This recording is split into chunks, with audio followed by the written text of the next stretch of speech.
What's up everyone? Welcome back to the channel. Today, we're diving into a head-to-head review of two major grinding ships in DSS3, the Spirit Oil Tanker and the INCAT Wave Piercing Catamaran. But before we get into the ships, I've got something exciting to announce. I am doing a $25 Robux gift card giveaway. To enter, all you have to do is comment your Roblox username and type "Crude is cool" in the comments. So the deadline to enter the giveaway is on the 12th of January EST time, so make sure you don't miss out. And hey, if you enjoy the SS3 content, consider hitting that subscribe button. It really helps the channel grow and I'd seriously appreciate it. Alright, back to business now. Both of these ships come right after your G2 Conroe either Mariella phase in the grinding line of the SS3. And this is where things get serious. You'll have to choose one of these ships to continue your grind towards the 25 million endgame ships. So choosing wisely really matters depending on your playstyle. In this video, I'll break down which ship suits which type of player so you don't end up regretting your decision later on. Also, quick bonus, the Spirit class oil tanker just got a full remodel in update 48. So I'll be showcasing it too alongside the brand new design. So without further ado, let's jump in and check them out. First things first, let's check out the remodeled Spirit class oil tanker. The Spirit class was originally added back in update 40 on October 21st. And it was modeled by the developer Defenestration 226. With update 48, the ship received a fresh remodel, and we'll be taking a closer look at it shortly. Now, when it comes to the background of the Spirit class, it isn't a direct copy of any single real-life vessel. Instead, it represents an Aframax class oil tanker. Aframax refers to tankers that typically carry around 80,000 to 120,000 deadweight tons, making them large enough to transport serious amounts of crude oil while still being flexible enough to enter many ports around the world. According to the DSS3 wiki, the Spirit class mainly takes inspiration from the MV Fuji Spirit and the MV Petropavlovsk, blending elements from both ships into its overall design. So starting at the bow, we can see the anchor chains, mooring ropes, a mast, and a designated area for the crew to walk up on. You can also spot the markings on the bow itself along with the anchors, all of which are beautifully modeled. And on top of the mast, we have deck lights that help illuminate the forward area, adding both realism and functionality to the ship.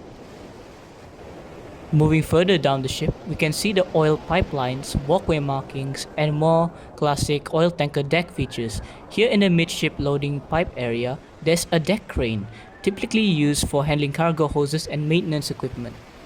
Over here, we can see additional masts and a no smoking sign on this control box, which is crucial because oil tankers carry highly flammable cargo.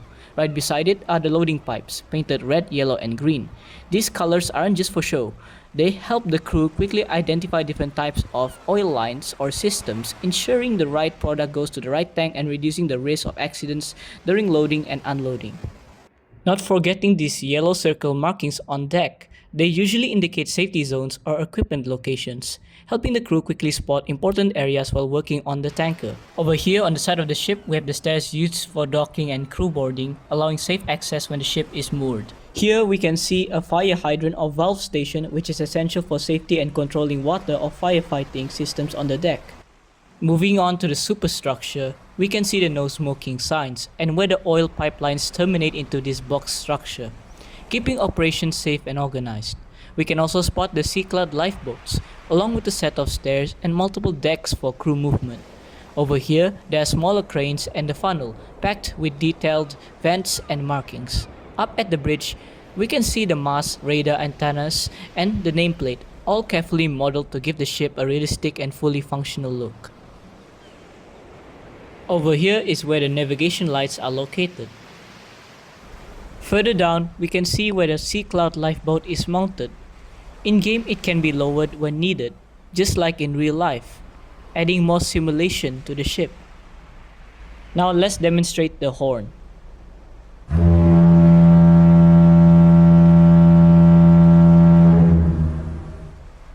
At the stern, we can see the ship's name and port registry, which changes depending on the port you spawn from in-game. The Spirit now features an animated rudder, a detail currently seen only on the newer ships in-game. Here's a quick light demonstration of the Spirit. Here's the nameplate up close. Here's the close-up of the funnel, and you can add decals on it. Here's the Spirit oil tanker when it's fully loaded. Also, the Spirit oil tanker has one skin, called the Triton, based on Triton Logistics, a fictional company created by user Pizzlebob. It costs around 15 Robux and changes the blue upper hull to black, while giving the bridge a slightly different design. Here's a close-up of the bridge of the Spirit Triton Skin. Finally, you could also add text on the side of the ship. So now we're moving on to the bridge. Up here, we've got the helm, console panels, buttons, navigation instruments, and phones to communicate, along with the clear view ring, which is a spinning circle on the window that helps the crew see through the window during low visibility. Towards the back here, there are additional panels with levers and dials, a mini fire extinguisher, and a document holder. We also have some other equipment, so if you know what they are, please let me know in the comments. Next to it is a map showing the Indian Ocean. Next to it also is a computer and what looks like a printer. And inside this cupboard here, there appears to be an object. Of course, you can sit in all the chairs around the bridge. Moving along, we have a locker, drawers, engineering panels on the walls, and even a sofa for the crew. Out here is the bridge wing, and up these stairs we can access the deck with the mast, radar, antennas, and other top deck equipment. So heading back down, we enter this midship deck area, and further down, there's the deck with black waste bins and the funnel. In real life, the black bins are usually for general waste, while the red bins are typically for hazardous or flammable materials. It is to keep the ship organized and safe. At the final set of stairs, we can access the main deck, and also access the Sea Cloud lifeboat. Here's a cool fact. If you sink the Spirit, it will leak oil and cause an oil spill, which is surprisingly accurate for a tanker. As you can see, the spill spreads across a pretty large area, adding both realism and a fun in-game effect. Also, if we zoom in here, we can find that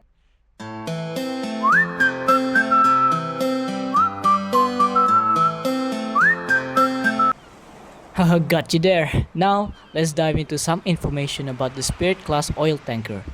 So, the base cost of the ship is around 8 million credits, and it has a stated income of around 680,000 credits per hour, using the most efficient route, which is from Holbein to Porto Ushuaia and vice versa. It makes a solid option for steady earnings. When it comes to speed, the Spirit has a base top speed of 13.1 knots, and when fully upgraded, it can reach 16.4 knots. I'll leave the full stats and upgrade costs on the screen so you can check them out in detail. In the SS3 tiering, the Spirit is considered a tier 3 ship, and is mainly designed for an AFK based playstyle, meaning you can keep earning credits with minimal active input, which makes it perfect for longer grinding sessions. Overall, it's a reliable ship for progressing in game, while still offering some flexibility if you want to actively steer or explore. Now let's head to the gameplay of the Spirit. When I'm playing the Spirit oil tanker, I usually start at Holbein and reverse my way toward the oil terminal. Since it's an oil tanker, the refueling stations at both ports are located nearby, so there isn't really a specific place you have to refuel.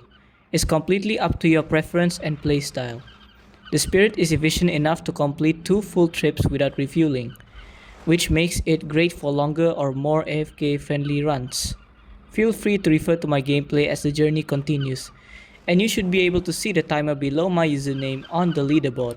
Sit back, relax, and enjoy the journey.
So we finished the first leg in about 29 minutes, earning 304,000 credits. Since the terminal is close to the refueling station, I'll refuel here, then reverse my way out and head back towards Hub Line, and being careful to avoid the shallow areas.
So at around 55 minutes, we arrive back at Hub Line and receive another 304,000 credits, bringing the total to 608,000 credits. I'll stop here since this lines up closely with the stated income, and without further ado, let's head into the summary of the Spirit oil tanker.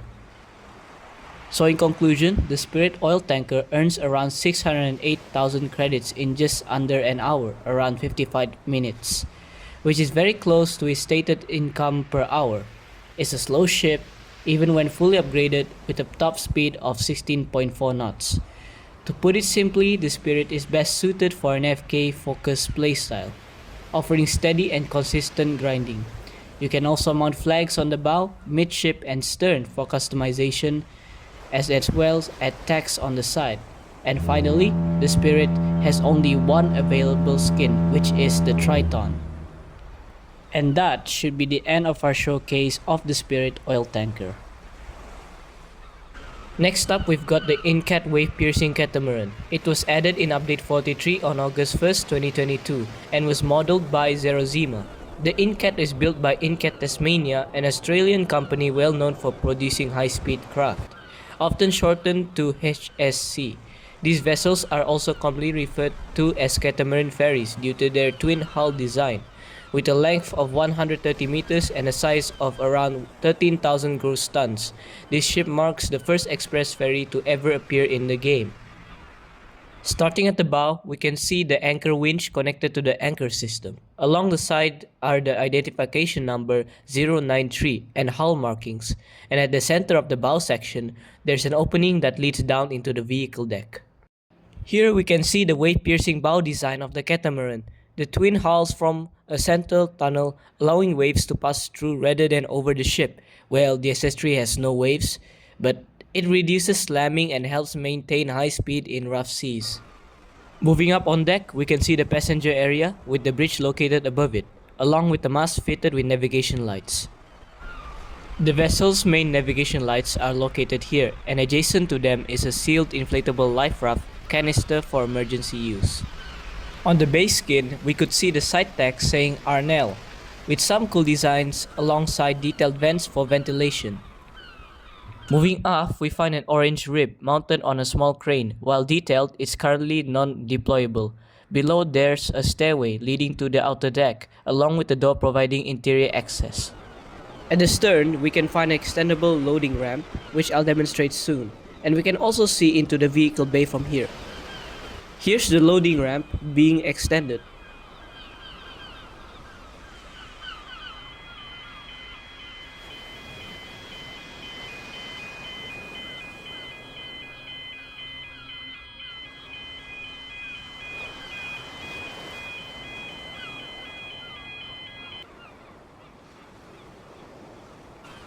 Moving inside the vehicle bay, we can see the parking guidelines arranged in columns, with structural support beams running along both sides.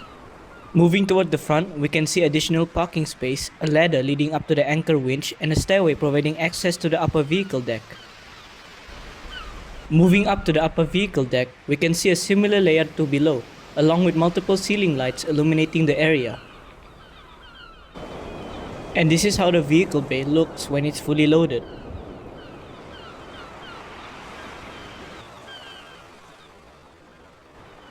As we enter through the door, a hallway stretches ahead leading to an exit door outside and a stairway up to the passenger deck. Beyond that, we see rows of red and grey-black chairs with multiple TV screens mounted on the ceiling. Walking down the corridor, more red seats come into view, and further ahead, a playground appears with a cute shark artwork on the wall and animal-themed seats. Further back, we can step outside and enjoy the view. There are also benches here for people to sit. Back inside at the midship area, we find a food vendor, green sofa chairs and round tables. Moving forward, we see more seats, the green sofas with round tables and another food vendor. Now, through this door and down the hallway, we reach a stairway that leads up to the open upper deck, where a pole comes into view. Here, we see a yellow circle with an outer curve, and inside it, the text reads winch only, showing that this area is meant only for operating the winch. Returning to our previous location, we can access the bridge, which features navigation displays, engine throttles, communication phone, and multiple monitoring screens. Here we see additional equipment and a fixed sofa, likely intended for the crew to rest. A notable feature of the INCAT is the exhaust visible as it exits through the exhaust shafts. One of the INCAT skins is the Reef Skin, where we can see a new pattern and an arrow on the side of the hull, along with the text barrier reef. The vessel's identification number also changes to 094. It now features a sliding gate in place of the previous foldable ramp on the base skin. Here's a quick demonstration of the sliding gate.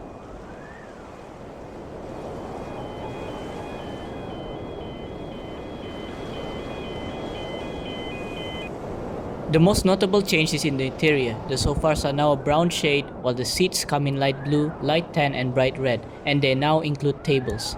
At midship, the food vendor has been upgraded to a cafeteria, and down here we can observe various pieces of equipment.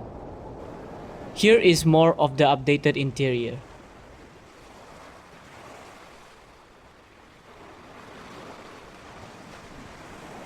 Now at the bridge, we can see it's more spacious and features an additional extension housing crew accommodations. Each room includes dark red beds with a nightstand, and some even have a cupboard for storage. From the outside, we can view the crew accommodations along with the ventilation ducts and a pole. Finally, for the reef skin, additional fins are attached beneath the hulls. The second skin of the INCAT is the Express skin. It features a clean, plain side hull with the text Ronan Slingen, and the vessel's identification number is now 066. At the stern, it also features the sliding gate, and the grey pillar has been relocated to the right.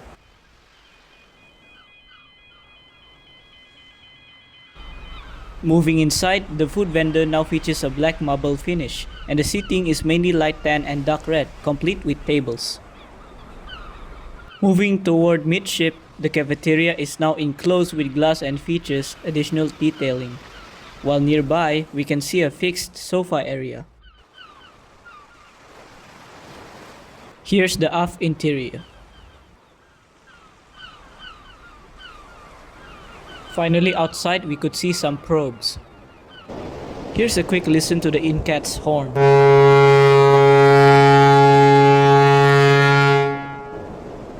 Now, let's take a look at some of the ship's statistics based on the wiki. Its cost is the same as the Spirit, around 8 million credits, and its stated income is also similar, about 680,000 credits per hour on its optimal route from Moulin to Porto Ushuaia and vice versa. This ship is quite fast, with a base speed of 35.9 knots, and when fully upgraded, it can reach up to 45 knots. Of course, I'll display the speed stats and costs on the screen. The ship also has 2 additional skins, each available for 15 Robux. Keep note, you cannot customize the side text or the color scheme. Without further ado, let's dive into the gameplay run. I'll be starting at Wolin and backing out first, since the game spawns the INCAT facing inland for some reason. From there, I'll make my way to the ferry terminal and refuel as needed.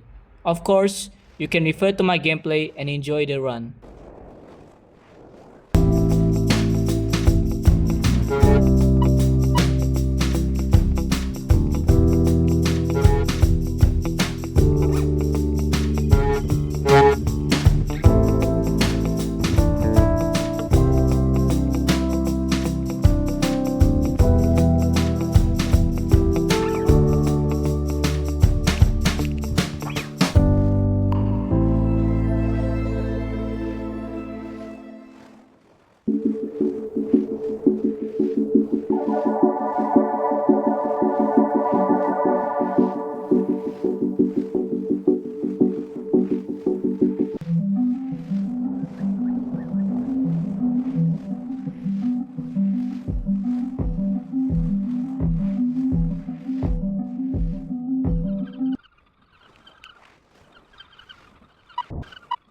We've just arrived at Porto Ushuaia in 12 minutes and earned around 115,933 credits.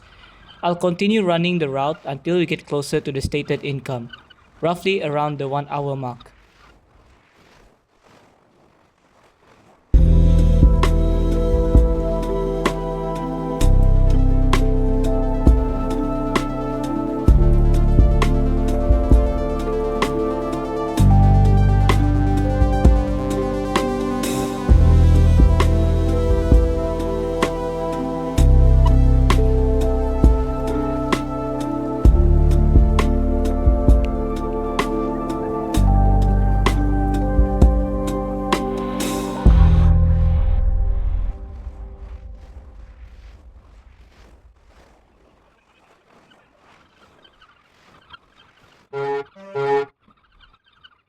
On our second trip, we arrived at around 22 minutes and earned about 116,000 credits.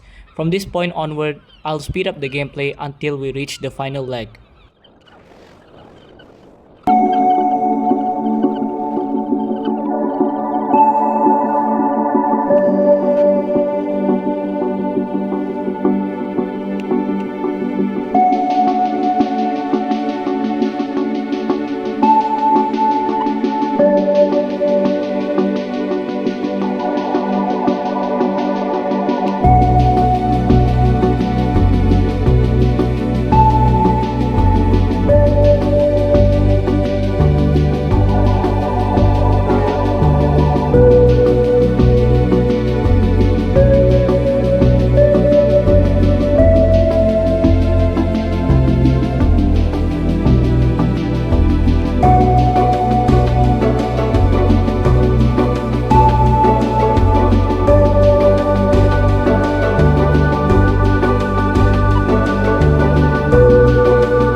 Finally, on our last trip, we arrived back at Wolin at around 1 hour and 4 minutes, earning a combined total from the 6 trips back and forth of roughly 695,000 credits.